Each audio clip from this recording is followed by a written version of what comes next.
I had this idea that I would alternate between talking about games and talking about things that aren't games, but it's really the motivation behind that was just being aware that like a lot of my audience is people from games and just trying to assert for myself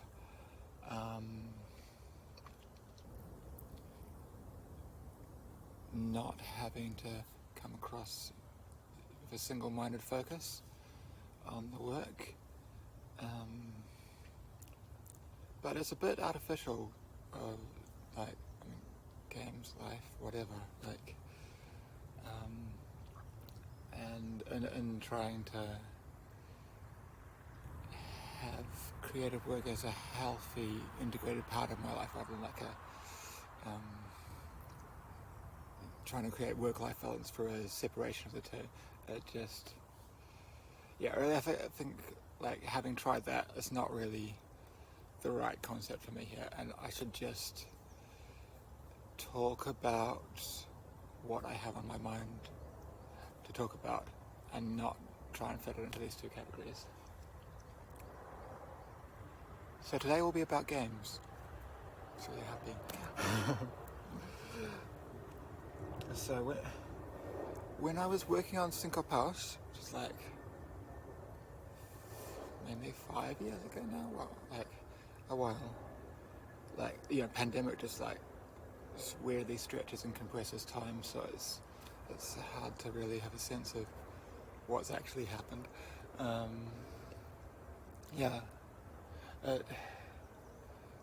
It was a really good time, and I just felt really in the creative flow. Like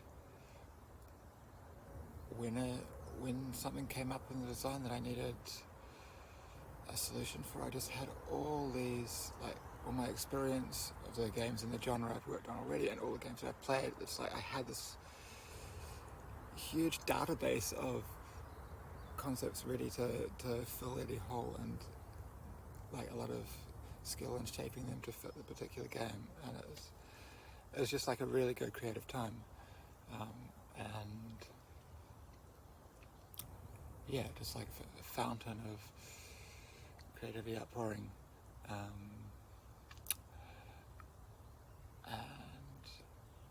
I definitely had the belief that I was on top of my game. Like, I can make this, I can just finish it up, put it out, and I can make something else, and like it was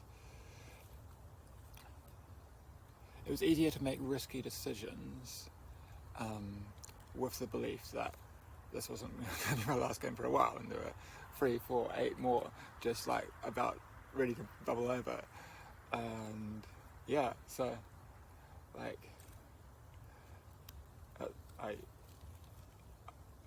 I wasn't expecting to then like not release very much for a while, because like I know I can just like make a game in the genre anytime. Like when there was a Bro Light Jam, that was kind of freeing, because like I just sat down, made a game in the genre, didn't try and like make it be the best successor game or anything. It's just like this little thing.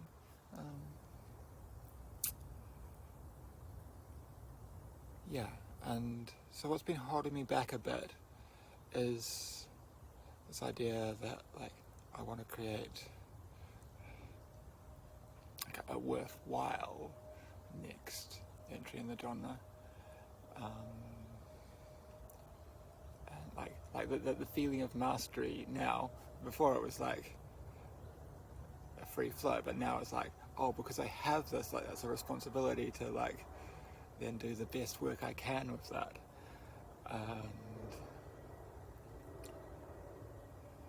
I've made a lot of prototypes, and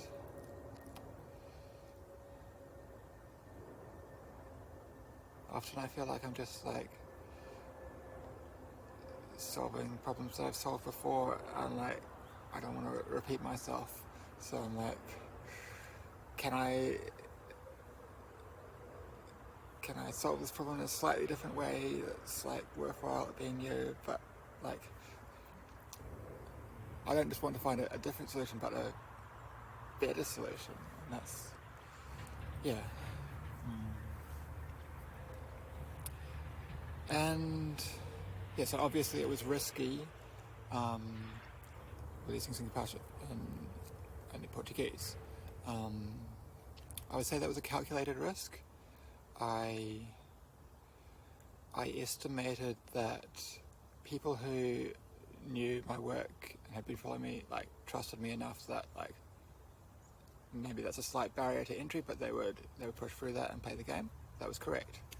I estimated that, like, it was a solid enough game that, well, it's a really good game, and that there would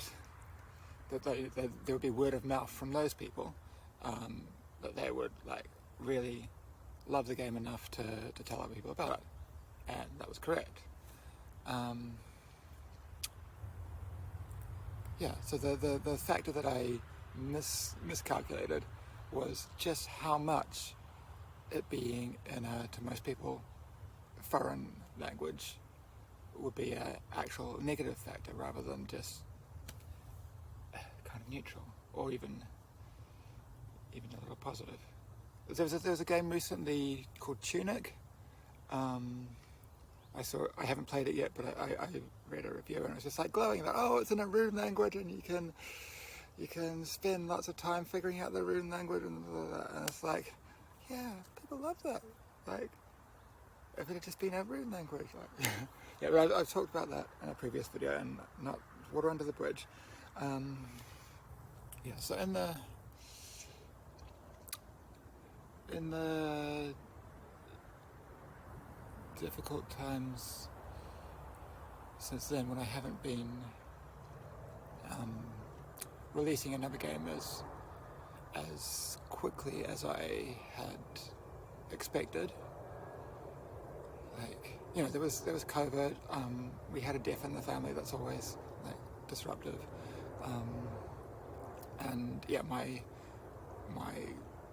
ambitions, I guess, like, getting in the way of just making whatever and putting it out. All these factors.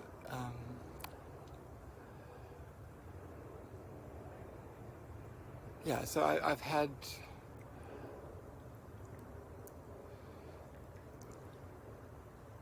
to think about, like, what I could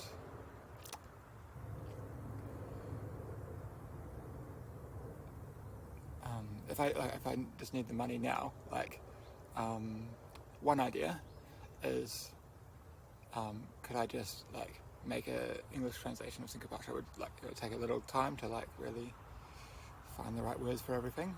Like, it's not just because I speak English, it's not, like, a trivial task, but of course, like, you know, it wouldn't take too long.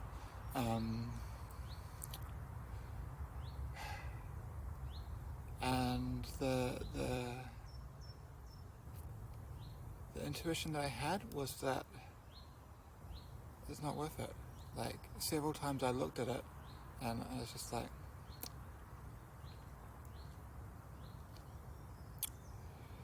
yeah, like, if I just release it in English, like, there's probably 100 people who would just buy it that day. Like, great. Like, that's not to be scoffed at. Like, that is like, money that can make a difference. But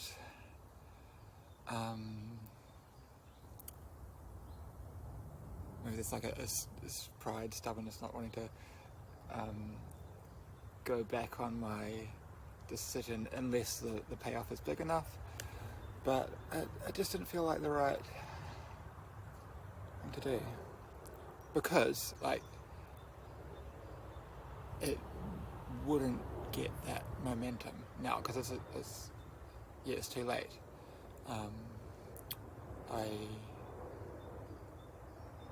I was anticipating that, like, it was a good enough game that it could have some word of mouth momentum that would, like, get it, like, hopefully enough for me to live on until I make the next game that is able to get enough momentum. Like, but yeah, releasing English patch a few years late is pretty different from if it had had it at the time. And like, I might be wrong. Like maybe I'm just like leaving money on the table there. But whenever I went and like strongly considered doing it, I felt like it's not the right thing to do.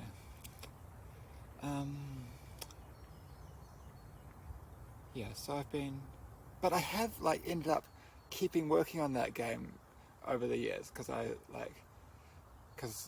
people who love it are still playing it, and like I've done little balance patches, and at one point I was working on an expansion. Like obviously it makes no financial sense to make an expansion for a game that like hardly anyone plays, but the people who played it were still playing it, and they would have got something out of it. So it's like, oh, I have ideas for it, so that maybe.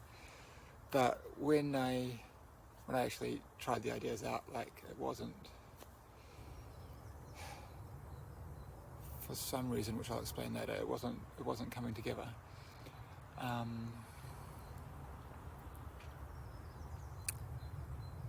Yeah, so obviously last year now, Happy New Year.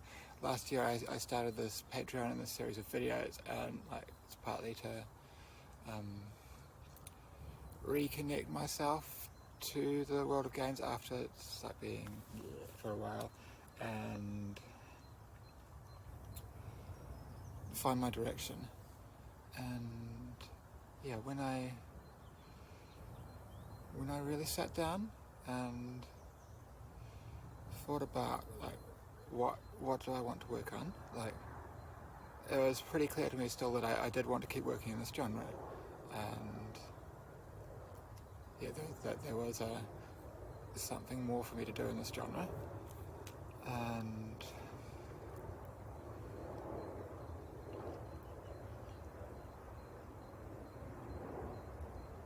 like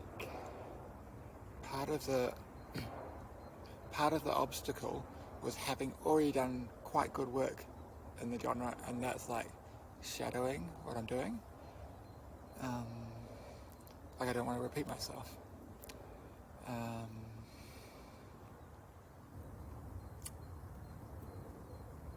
And like when I really like examined it, I was just like, well, I love Smestorp, and like, I really love the game. I still play it myself because it's a great game. Like,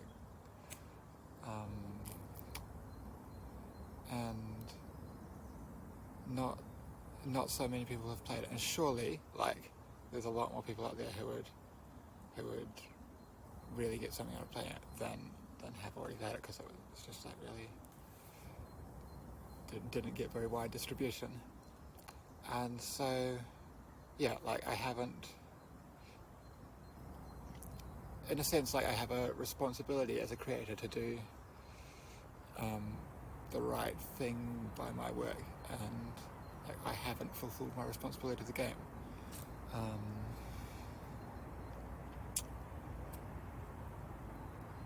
And yeah, I was still working on it because I still want to be working on it. So like, I'm working on Smestorp. That's my announcement.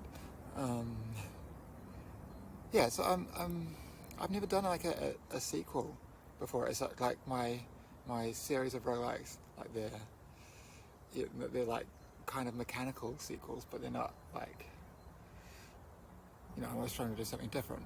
But yeah, so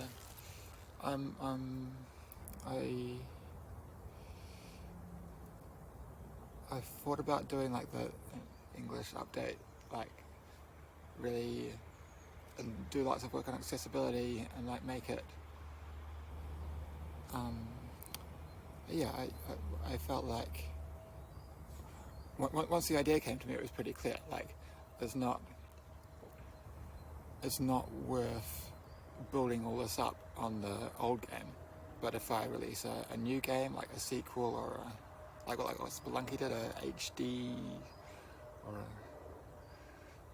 I haven't figured out exactly what to call it yet, but I'm working on a new single-pouch game, and it's going to have English, I guess, unless it's all in a rude language. Like, that's but it's going to overcome the accessibility issues that the original had, and yeah, it's just like once I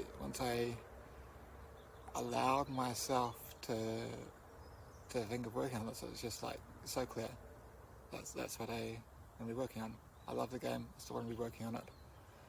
I still work on it, and yeah, I've got a bunch of new ideas, like the expansion I was working on. Like when I started looking in the light of a sequel, it was clear that those weren't expansion ideas, and that's why I couldn't put them out. They were sequel ideas, right? they needed enough structural change to fit them in, but they weren't. I was seeing them as expansion ideas because they were like about wands and with like they were single pouch ideas, but so they wouldn't make sense in a completely new game, but in a sequel, sure. Yeah, so I'm working on a new game in the single pouch series. Like it might not even be called that because like English. I haven't decided what that yet. I haven't decided a lot of things, but I've spent a long time like working on my notebook, going through all the spells and being like, just like thinking about what I want to keep and what I want to change. Because there's a lot of, it's really freeing. It's really freeing to like, because like the other roguelike prototypes I was working on, like I was kind of limited by that. I didn't want to repeat myself, but like it's the same game. If I feel something was done right, if I'm happy with how it is, I can just do it exactly the same again. But at the same time, if like the fact that it's a sequel rather than a update to the original, if there's something that was good in the original, I don't have to keep it. I can just throw it away. Like it's just really freeing working on it to just like any idea from that I can use or not, like without any burden of like having to be original or having to keep what works and is like beloved from the past, because that version's still going to be there. Like anything that I change, like the original, like if you lose some interesting dynamic, who cares? Because like you can have that in the original if you want, and so that opens up space for me to discover new possibilities with the idea. But so where I am now, I've been working in Godot, which is like a Unity but good. Unity's pretty bad. Like it just feels. You know, I've tried working in Unity several times, and it just feels bad to work in. And like, if the editor feels bad, like, how's the game gonna feel? But Godot, like, the editor is made in the system, and it just feels nice to use. So that like creates basic trust that like it can make something that's smooth and nice, and it's not a giant download with hundreds of extra megabytes of unnecessary bullshit. Anyway, I've been working in Godot, and I have re-implemented the core gameplay, not the progression systems, but the going through five zones and zapping one and so on. And so that little prototype is there, and it's janky because I haven't got all like the animations smooth and nice yet, which is like, it kind of reminds me, it has like a nostalgic feeling, like, oh, I remember when the original was this janky. And yeah, so I'm adding, I'm testing new spells and stuff, and it's just got really simple to just throw in new possibilities and try them out.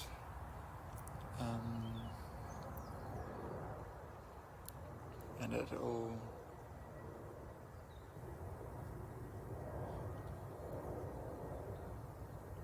yeah, so I'm,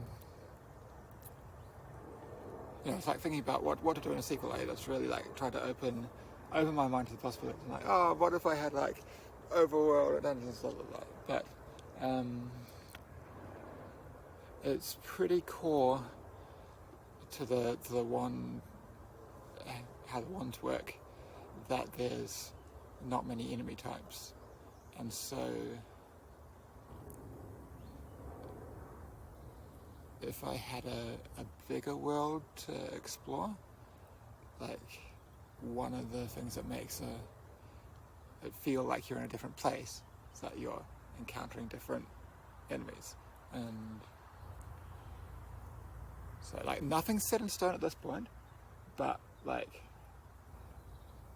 I reckon it's just going to be like still a very short list of enemies, and so it's not going to have that tool to create a sense of different places. So I'm going to keep it like, and this is one dungeon, but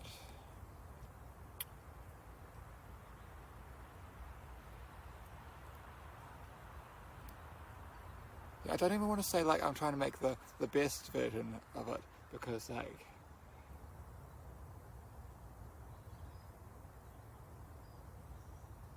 I can change something, maybe you'll like the original better, the original is still there, but it's going to be different. And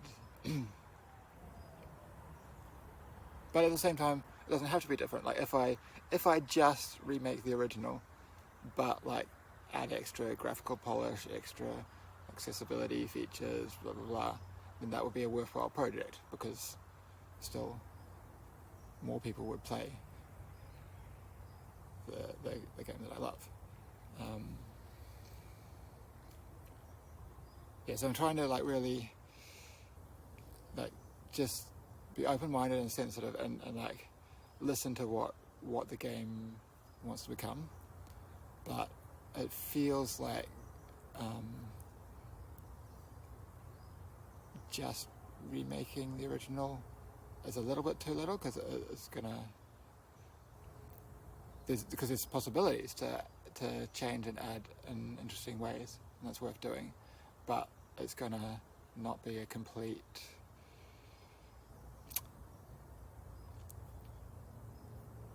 different beast. So I haven't pinned down exactly where, like I've been using the word sequel. I'm not certain if it's a sequel or a HD remake or whatever yet. Certainly I'm gonna,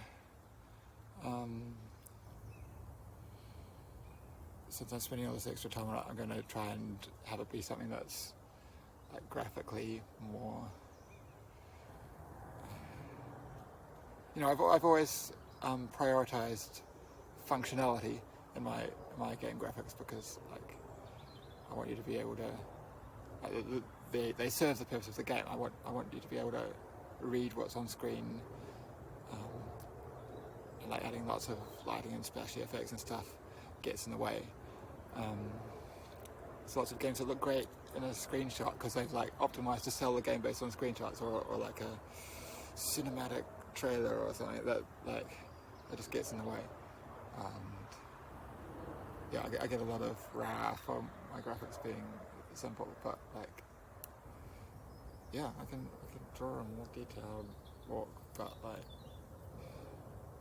then you get distracted by the detail of the orc. Like so I don't know if I'm gonna do the graphics yet, or if I'm gonna employ someone else to. Like it's all up in the air. I'm just like remaking it in a more cross-platform way and trying out the new ideas to see what sticks, and like that's just like a good place to be. And don't know how long it'll take, Yeah, I'm going to try to be like fairly open on here about like what's going on in development, what's happening at like. Yeah, I said I mentioned a few weeks ago that I like had clarity in what I was working on, and at that point I didn't want to say what it was for like losing momentum. But now I feel like because the prototype has all the basic gameplay, and I'm like clearly moving forward on this. I have all these ideas to try. I'm not worried now about losing momentum, so I can just talk about it. Yeah, obviously, like I like to have some secrets, like things to discover and playing the game. So I'm not gonna like, tell everyone here, but yeah,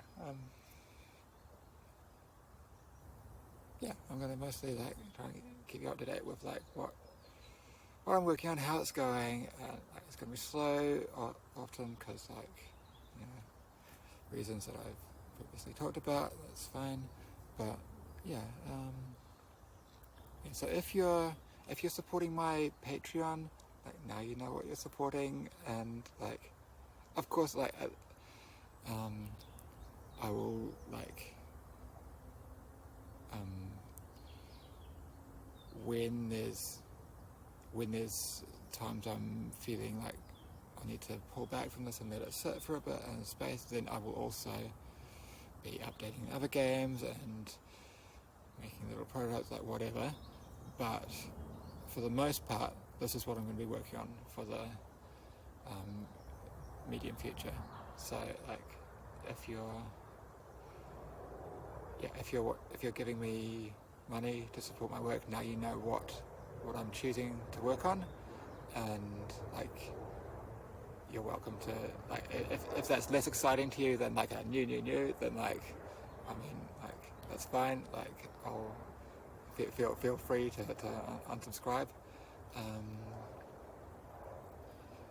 I mean it's not like money is an issue at the moment, so like I would like you to not, but yeah, I don't want to be taking people's money with like the vague promise that it's like something that people might not see this as, but it's gonna be something new. I'm pretty sure. Like, yeah, like I haven't tested all the new ideas to see what sticks yet, but there's enough of them that I'm it's looking right now that it will feel like a bit of a new thing. But it will certainly have the same core gameplay of like going through little levels and shooting ones and finding out what spells they have through seeing their effects. Like that central mechanism is still there. It's just going to be a question of well, specifically what those spells are, because like just changing even one or two spells like really has textural implications for the whole play, because even in a game where none of your ones has a particular spell, the spells that exist are still affecting how you play, because you're keeping in mind the possibility of what's there. So even just changing one spell impacts your entire experience playing it. So like there will be that kind of textural difference, but in the same package. And then the progression, like if I keep having the artifacts and the enemies getting abilities, or if I have something else achieving the same ends, like that will be a bit different anyway. I don't know, I've spent a lot of time in little updates on the original, fine-tuning the artifacts, so like that's probably like good work that I'm not going to throw away, so I probably will keep those, but there's possibilities for it to be like a bit different again. Yeah, so thanks for supporting me, thanks for listening, and this is what I'm working on, and yeah, I'll get into more in-depth discussions about the details of what I'm thinking of in future videos. Okay.